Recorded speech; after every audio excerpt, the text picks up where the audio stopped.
नमस्कार, एनबीआर देख रहे हैं आप और मैं हूं आपके साथ रामजी भाई। खबर बांदा से है, जहां पुलिस अधीक्षक कार्यालय पहुंची एक अनुसूचित जनजाति की लड़की ने पड़ोस के मनमोहन पांडे पर गंभीर आरोप लगाए हैं। पीड़िता का कहना है कि मनमोहन पांडे व उसके परिवार के लोग उसके घर पर जबरिया कब्जा करके उसको घर से निकाल देना चाहते हैं। आए दिन उसके घर में कूड़ा कचड़ा व गंदगी फेंककर गाली गलौज करते हैं। लड़की का यह भी आरोप है कि ब्राह्मण परिवार उसे नीच व अछूत मानता है, वह उसे बस्ती के बीच में नहीं रहने देना चाहते हैं। सुनिए क्या कुछ कहा पीड़िता ने। गांव से आई हूँ। अच्छा, मतलब कौन है आपके साथी लोग? मैं मौसी है और दीदी हैं। अच्छा, किस बात को लेकर शिकायत कर रही हैं? सर, मेरे बगल में एक पंडित रहते हैं, बराबर वो मार पीट करना और नाम गाली जानते हैं गलौज क्या करना। उनका? जी हाँ, नाम क्या? उसका मनमोहन पांडे नाम है और थोड़ा सा गुंडा दबंग किस्म का आदमी है। और मैं जाने कितने बार चौकी थाना में एप्लीकेशन देने के बाद भी जाने कितने बार एसपी साहब को भी कप्तान साहब को दे चुकी, लेकिन कोई सुनवाई नहीं होती। क्यों मारपीट करते हैं? सर जी, मेरी जो ज़मीन है तो वो कह रहा कि तुम्हारा यहाँ कुछ नहीं है, ये मेरा घर है, मेरी ज़मीन है, जो कि वहाँ पे उसका कुछ भी नहीं है।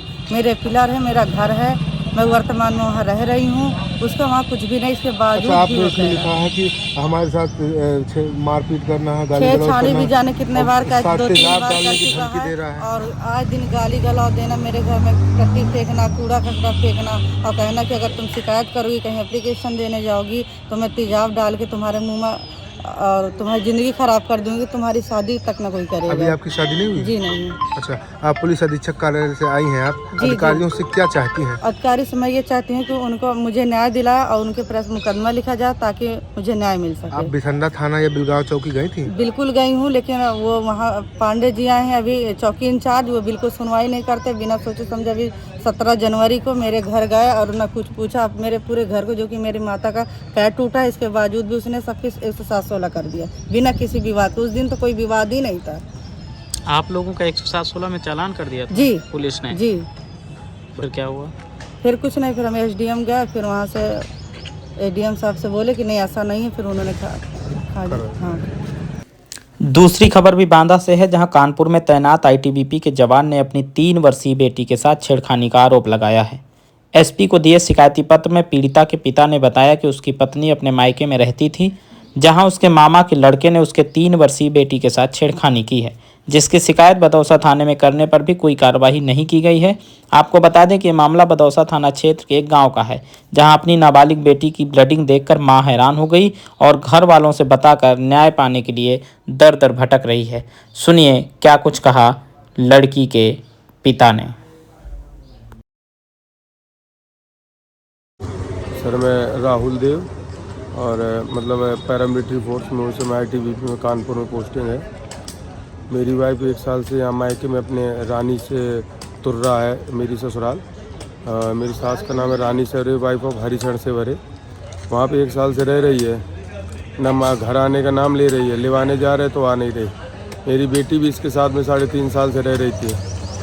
और यह अभी की घटना है। पिछले शनिवार को जब मैं घर में ड्यूटी में था तो वाइफ का मेरे फ़ोन आया, क्या बोलते कि मेरी बेटी मतलब के साथ में 3.5 वर्ष उम्र है, उसके साथ में क्या बोलते मेरे सगे मामा के लड़के ने, उम्र उसकी 17 से 18 साल लगभग, और नाम विष्णु है, उसके पिता का नाम है राजा। उसने उसके साथ में दुष्कर्म किया। वो कब से कर रहा है ये नहीं पता चल रहा। फिर वाइफ से मैंने पूछा कि ये कब से कह रहे, चॉकलेट देने के बहाना लेवा जाता था। और जब हमने नहलाती टाइम देखा तब जाके पता चला कि ये क्या घटना हुई है। हमने इस वाइफ से बात की, मैंने कहा हम छुट्टी लेके आ रहे हैं, फिर चल रहे हैं। और 112 नंबर पे कॉल कर दिया। तब तक के लिए मैंने कहा इनको ले जाके अपना थाने जाओ।